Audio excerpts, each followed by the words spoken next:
Hi guys, welcome back to another chapter day series. Hooray! I completed my streak today. I posted 4 chapters today. This chapter is the last chapter, not the last chapter for chapter day, but like the last chapter for my streak of posting 4 videos at once. And we're going to get back to our normal plan of posting 1 chapter a day. So today's chapter is Joshua chapter 19. I promise I'm going to try my best to edit this chapters and put them back on the chapter day website. But as for now, let's just manage with what's going through or what we're going through or what's happening.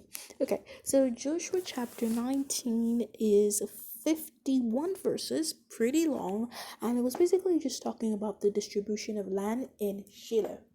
That's basically what it was talking about, the distribution of land in Shiloh. It was just straightforward. No verse really stood up to me. Everything was just straightforward. When you're reading, you practically just understand that, oh, they're dividing land in Shiloh, which is in the land of Canaan. So yeah, that's basically what was happening in this chapter. But guess what? I have some memory verses because I just finished doing my quiet time, and my theme for today's quiet time was miracles, because I wanted to read about the miracles of God. Okay, so for the first memory verse, it's Joshua chapter 20, verse 29 to 30. And it says, Jesus said to him, "Have you believed because you have seen me? Blessed are those who have not seen and yet believe." This verse gave me goosebumps. It literally gave me goosebumps. It literally gave me goosebumps. Jesus was talking to Thomas. He was like, "Oh, do you believe because you've seen me?" Then he now goes, "Blessed are those who have not seen me, but yet they believe." Like, it's just so, like, in today's theme, I read about miracles, and I was expecting to just see, oh, pray this prayer to see miracles and stuff like that.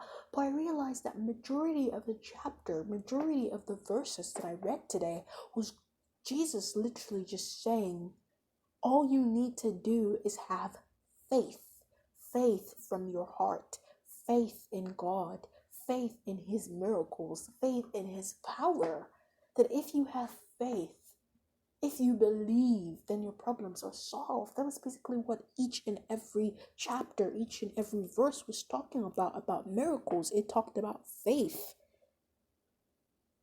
Faith, believing, whether you see the signs or wonders, just keep on believing and having faith. And it is so amazing. And a few chapters, like the book of Deuteronomy, Matthew, and Corinthians, they really just exclaimed how Matthew chapter 11 most especially, it really exclaimed how faith plays a very big role. And there are some cities that Jesus performed miracles in, but yet the people of those cities rather, went back to sin. And he was like, okay, these cities that I have performed miracles in are going to be punished more than the cities of like Sodom.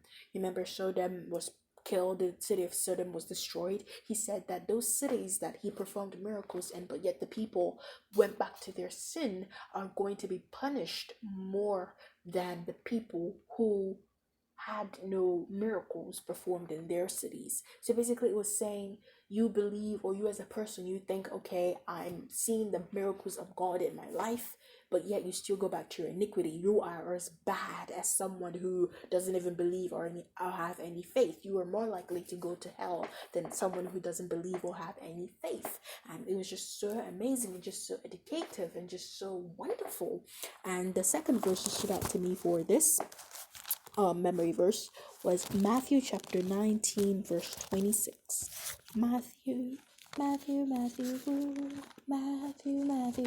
I'm literally humming. Matthew, Matthew, Matthew, Matthew, Matthew.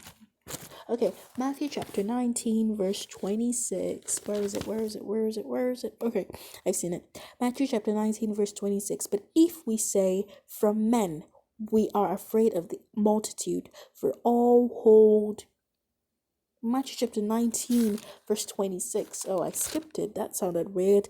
Okay, Matthew chapter 19 verse 26. But Jesus looked at them and said to them, with men this is impossible, but with God all things are possible. With men this is impossible, but with God all things are possible. I really don't know what to say. more about this. I feel like this is just self-explanatory, but if you're going through tribulations, if you're going through trying times, please just keep on having faith in God. Keep on having faith in God that He will vindicate you, He will restore you, and He will replenish you. Cry unto God, for He will hear you. Oh my God, like having faith in God is just awesome. I mean, it's just awesome. It's amazing. Although we may not see Him, He is here with us. He is in our presence. When we do things that please Him, we feel His presence. We may not see Him, but we do feel His presence. And I also read a verse today that talked about how God appointed people for different things. Each person had a grace for something. Each person had a grace for prophecy. Each person had a grace for speaking in tongues. Each person had a grace for understanding different languages of tongues. But nonetheless, we were different people, but by one person, which was God. He made all this different grace and gave people all this different grace, but He is just one God, which just explained how mighty and wonderful God is. So yeah, just thank God. Look up to the skies and say, thank you, God, for being awesome and amazing. So yeah, that's basically what I wanted to talk about. It was an amazing quiet time. Now I'm gonna go get things done on my checklist, because remember, if you have read Joshua chapter 16, you would know that I have a 24-hour Wi-Fi pass. So tick tock, the time is going. Okay, bye. See you guys tomorrow with our continued plan for chapter day series. Yay!